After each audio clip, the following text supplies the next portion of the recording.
आप लोगों में से कई लोगों ने हमारे अलग अलग वीडियो पर ये टिप्पणियां की थी, कमेंट किए थे कि CLSS योजना क्या है और इसका लाभ कैसे लिया जाएगा, इसके आवेदन वगैरह कब शुरू होंगे। तो CLSS का मतलब आप ये समझ लें कि इसे अगर हम पूरा कहें, फुल फॉर्म में कहें तो ये क्रेडिट लिंक सब्सिडी स्कीम के नाम से इसे जानते हैं।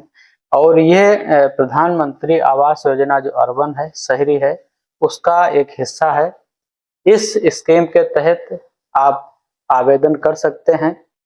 नया मकान आप बना रहे हैं, आवेदन कर सकते हैं। मकान की आप अपने मरम्मत करा रहे हैं, आवेदन कर सकते हैं। अगर मकान को, जैसे छोटा मकान है, थोड़ा उसका विस्तार करा रहे हैं, तब भी आप इसके लिए आवेदन कर सकते हैं।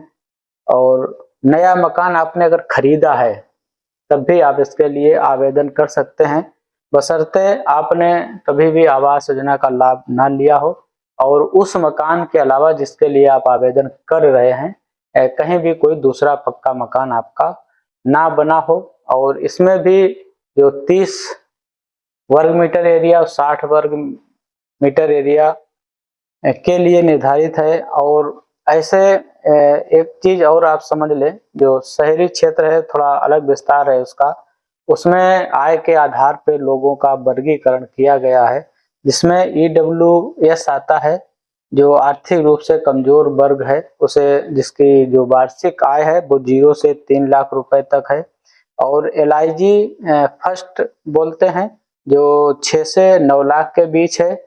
और LIG सेकंड जिसे बोलते हैं वो 9 लाख से 12 लाख के बीच में जो इनकम वाले लोग हैं वो इस कैटेगरी में आते हैं। लेकिन यहीं पर एक चीज और योजना के तहत फिक्स की गई है कि जो सब्सिडी मिलती है, ब्याज पे सब्सिडी मिलती है, इस योजना में आपको सीधे पैसा नहीं दिया जाता, खाते पे आपके सब्सिडी के माध्यम से ब्याज में कटौती कर दी जाती है। तो 9 लाख से अधिक अगर आपने होम लोन कराया है तब इस योजना का लाभ आपको नहीं मिल पाएगा। और इस योजना में ब्याज दर जो है वो अलग अलग हैं। अगर आपने EWS की कैटेगरी में आते हैं तो आपको 6% ब्याज माफ होगा, जो भी ब्याज लग रहा होगा बैंक से।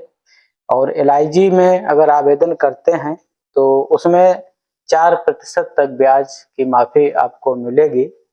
20 वर्षों के दौरान जो भी ब्याज होगा वो आपका माफ किया जाएगा। तो अब वरीयता इसमें जो एकल महिला परिवार हैं, SC परिवार हैं, ST परिवार हैं, OBC के परिवार हैं, ट्रांसजेंडर परिवार हैं, ऐसे लोगों को इस योजना में वरीयता दी जाती है। तो और इसके लिए पात्रता वही है जो मैंने ऊपर बताया है कि आर्थिक स्थिति के हिसाब से 0 से 3 लाख रुपए की इनकम वाले हितार्थी वर्ण हो, या साथ ही वह भारत का निवासी हो, उस जिले का निवासी हो जहां आवेदन कर रहा हो, और उसके पास आधार कार्ड, बैंक खाता और जो जमीन के कागजात होने चाहिए, कोई विवादित भूमि ना हो।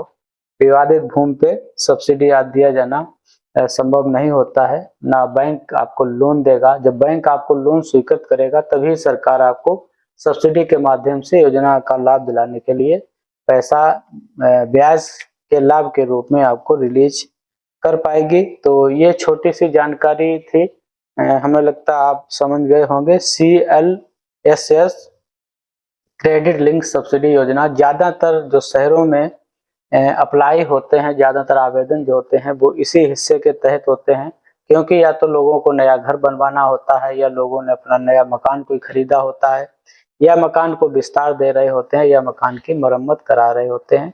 तो इस योजना के तहत आप इसमें लाभ ले सकते हैं। अभी फिलहाल ये साइट बंद थी, लेकिन संभव है कि वो जल्दी ही सप्ताह भर में खुल जाएगी, जिससे आप आवेदन कर सकेंगे।